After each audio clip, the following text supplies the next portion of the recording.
Check out my brand new book, Micro Shelters, in stores in September on Amazon.com as well. And September 18th through the 20th, Tiny House Summer Camp 3. Hands-on building projects collaboratively, guest speakers by the bonfire, tours of tiny houses, camping, and so much more. RelaxShacks.com for details.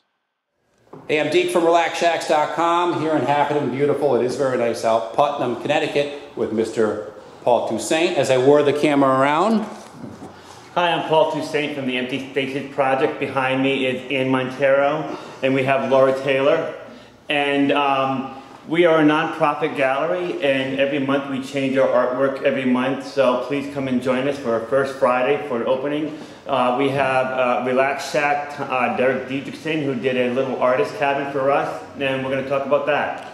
Yeah, so I'm actually going to walk around, Paul, and we're going to point out some stuff. All right, Mike, can I point out some stuff first? Yeah, of course, sure. Right, my favorite thing is the chair. Yeah. I mean, the chair, I love the chair, and everybody loves the chair. The snake's a little creepy. That's all right. So you sit in the chair, and you have a little candle. Yeah, okay. Well, the candle counteracts the creepiness of the cobra perched upon the table, I figure. In this chair, quick story behind it, Paul, before I get to the cabin. I found this on the side of the road, and it's my procrastination chair. So as I sit working on other artwork, or when I should be doing things around the house, I sit in this chair with a marker and just start doodling when I should be actually being productive. So well, everybody really does they do love the chair. Tell them it's for sale, $1,000. All right, so I'm going to start just talking about the cabin. This is something we built for the Empty Spaces Project. It does come apart. We had to design it as such because it must make it through that door where Punk Rock Laura is standing.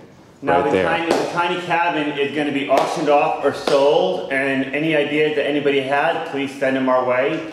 But it's to raise money to bring great art to the community. Now this place here, basically, I mean, correct me if I'm wrong, but the story was it was an old abandoned building, and what you guys have done is transformed an abandoned, unused space in Putnam into this super cool, funky, vibrant art gallery, and it's been doing really well. Yeah, thank you. Okay, actually, I got the story right. So so let's walk around a little bit.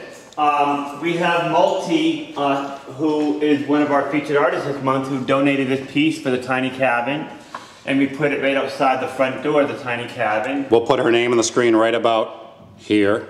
Okay.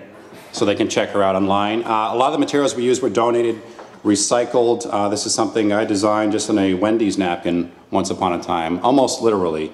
But it's kind of a free-form build. Paul, yeah, this is kind of we took a sash of a window and made it functional by adding some hinges and some stops on it. And a lot of... little door handle. Yeah, we're gonna put a little hand on it. There's a couple things that still need to be finished. Yeah. I can actually, well, I'll show you outside real quick. Tough Tex is the material. It's polycarbonate, the stuff they make bulletproof glass from, fighter pilot canopies, safety glasses. That's the front right here, atop this free-form kind of Tetris-esque wall work. Showing some other recycling aspects. The table's made from a pallet, the chair found on the side of the road. The deck itself is a big reinforced pallet. And we'll head inside shortly, but I love that cool globe light you guys put in there. This, Paul, I don't think I told you this story. This slider right here, as I drove down the other weekend to come to the workshop to build this, it was on the side of the road. So I stopped with my trailer and picked it up. I said, we will use that. And use it we did. This was another window donated, the siding as well, which looks really cool. Now, when a small shack like this is built, does it need by law a fire exit or no? A fire exit? No, it's just a basic... Yeah, I mean, it's like a shed, basically. It's our street. I mean, you have a couple points of egress if need be. You get the door, this giant window if you need to throw a brick through it or kung fu chop your way through it. Okay. There's a couple ways you could get out. I mean, even if you want to go through this stuff, there's, you could push that stuff out. So up here we have this kind of a generous overhang just to keep some water away from the Tough Tex roof. On the back wall, as we move this way, additional space. It is an art gallery where you could hang some art. Which brings me to, Paul, if you want to lead the way inside, the whole interior is kind of an art piece. It was an ice-breaking collaborative project by the students at the workshop. Look at that smile. Yeah. Hamming it up for the camera.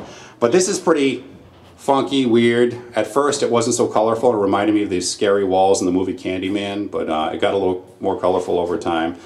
But there are names everywhere, and little hidden things signed by the attendees of the workshop. Some art pieces I did, a lot of recycled stuff. Piece of flooring I made this little weird art piece on. Oh, actually, Paul, I want to show you your photo, which is right now in scared behind this. This is something Paul took. Paul is a photographer. Yep.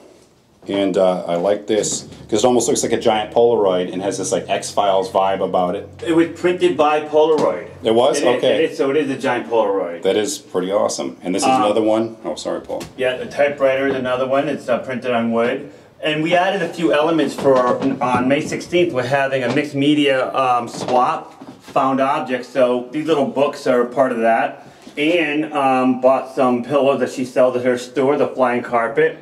So we're going to be very colorful. We're going to get a cushion for the bed. Yeah. We have another bunk bed I think you guys made for us that we're going to try to put in. Yeah, well there's a possibility of throwing bunks in here if you want. Now because it's an artist studio, what I'm dying to do is like the old pull down ironing board, it's a pull down easel. Table. Oh. Easel for an artist.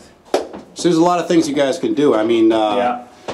Anne had a couple ideas earlier too, one of which was, or someone's idea was, right over here. Oh, they're the like, pet door. yeah, what if we put a pet door there? I'm like, that would be so cool and so much fun. This was donated by Chase Builders out of, I'm sorry, Brunahan Builders out of Woodstock, but Chase Builders also donated a lot of materials to us.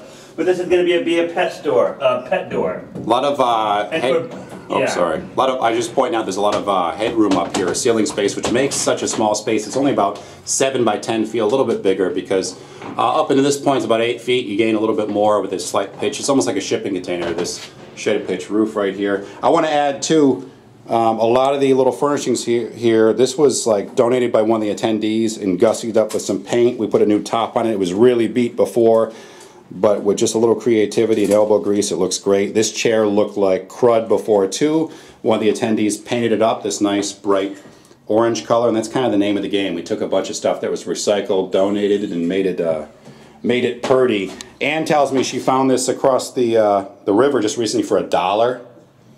I'm really upset that I missed that store sale or clearance sale there. That is a really cool table, and pretty basic inside, but a nice open space that gets a lot of great natural light. Was designed to be a little artist studio, a little backyard cabin office, and again, it's going to be for sale soon, I guess, as the story goes, to benefit the Empty Spaces project right here. Please help them out. At the very least, please come down here and check out their artwork. It's ever-changing, and the place is just great. The people who run this place are fantastic, and I really urge you to check it out. Online, too. Once again, for RelaxShacks.com, I'm Derek Diedrichsen, and thank you very much. Thank you. That was wonderful. Ann Montero, come on in here quickly. Paul Toussaint and Laura. Thank you, guys. Thank you very much. That was wonderful. All right.